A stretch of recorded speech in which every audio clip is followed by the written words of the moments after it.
Karamihan ng mga tao dito sa Pilipinas, scooter motorcycle na ang pang-araw-araw na pangunahing ginagamit bilang pang-service sa trabaho, sa opisina, panghatid sundo, pamalengke.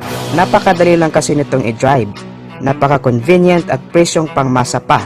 Kaya pumatok talaga sa Pinoy ang Yamaha Mio at Honda Click 125 dahil sa abot kaya ang presyo nito.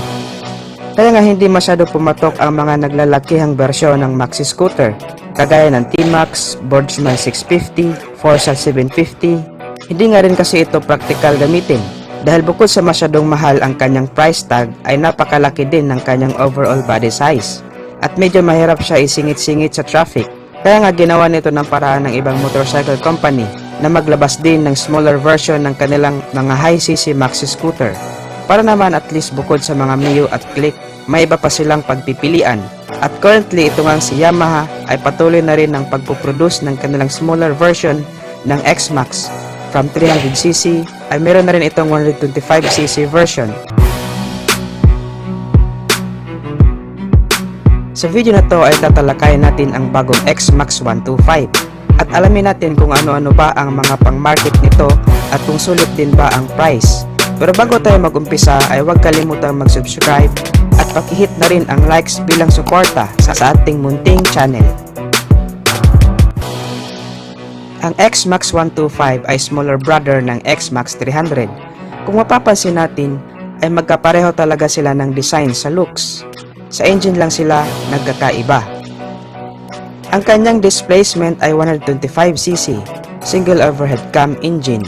Ang kanyang maximum power ay 14 horsepower at 8,780 RPM. Ang sabi ng Yamaha kapag sumakay ka sa motor na to ay ma-experience mo agad ang easy handling with strong acceleration dahil na rin sa torque nito na 12 Nm at 6,500 RPM. Ganito kalakas umarangkada ang single overhead cam na type ng makina. Kaya for sure, masasapawan na talaga hindi lang ang Honda Click 125 pati na rin ang sarili nitong produkto na Yamaha Mio series dito sa makabagong X-Max na to. Kapag nagbabiyahe tayo, papuntang trabaho or long distance driving ay hindi talaga natin maiwasan ang mabuhangin, mabasa, malangis o in short, madulas na daanan. Kaya naglagay na si Yamaha ng traction control system sa motor na to para nang sa ganon ay mapanatili pa rin ang rear wheel, ang kanyang grip sa mga madudulas na kalsada for safety features na rin.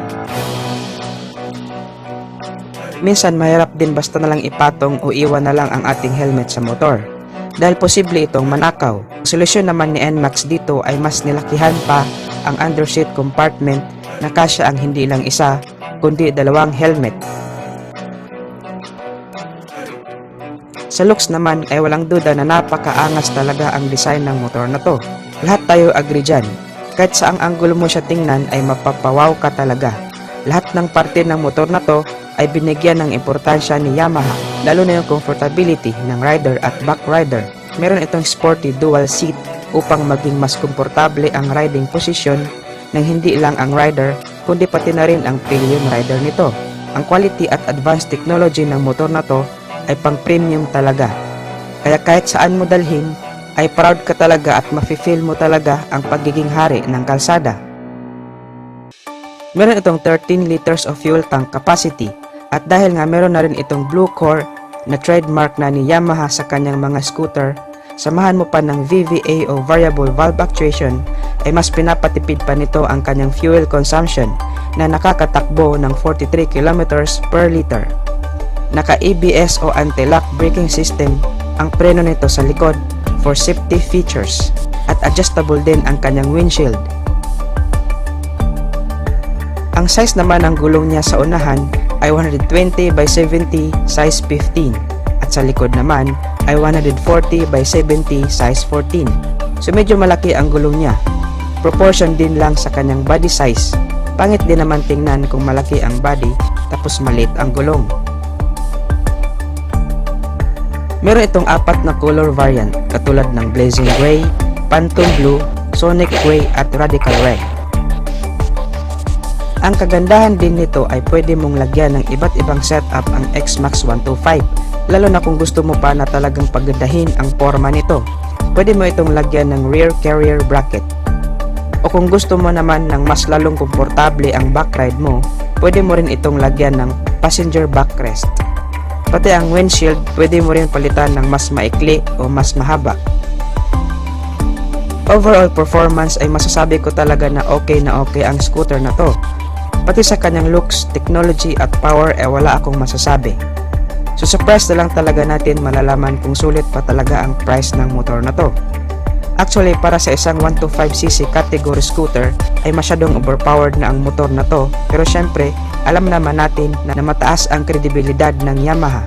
Kaya hindi pwede na ang isang motor na may magandang components ay bibigyan mo lang ng mababang price tag. Kung ididikit mo naman ang presyo nito sa Mio, ay baka maapektuhan ang sales ng Mio. Ang price ng X-Max 300 ay nagkakahalaga ng 249,000 pesos at ang NMAX 155 naman ay nagkakahalaga ng 120,000 pesos. So most probably naglalaro ito somewhere sa 100 or 105,000 pesos. Hindi rin pwede na itapat natin ang kanyang presyo kay NMAX sa kadahilan ng mas mataas pa din ang engine specs ng NMAX. So kung sakali man na ilabas ito sa Pilipinas ay nagdidepende pa rin sa tao kung alin ang tatangkilikin nila na motor. Depende rin kasi ito sa pangangailangan at budget ng mamimili. Tayong mga Pinoy ay napaka-practical natin when it comes sa mga motor. Gusto natin ng mas mura pero de kalidad at very useful na motor. Kaya mas tinangkilik natin ang Yamaha Mio Series at Honda Click kasi napaka-practical nito. Pamalengke, pang negosyo, pang service, panghatid sundo, madali din itong dalhin. Kasi bukod sa sakto lang ang laki nito ay napakagaan ding dalhin at higit sa lahat presyong pangmasa din. So sana lang talaga mag below 100,000 din itong si X-Max 125 para makakompete naman siya sa 125cc category ng scooters dito sa Pilipinas. So ano sa tingin nyo guys? Paki-comment sa comment section down below kung ano ang masasabi nyo sa video nating to. Stay tuned lang tayo mga ka-Wizard Moto dahil marami pa tayong motorcycle news and reviews na itatampok natin sa ating channel. Feel free na rin to browse my channel for more videos about motorcycle. Guys, maraming salamat sa panonood at suporta.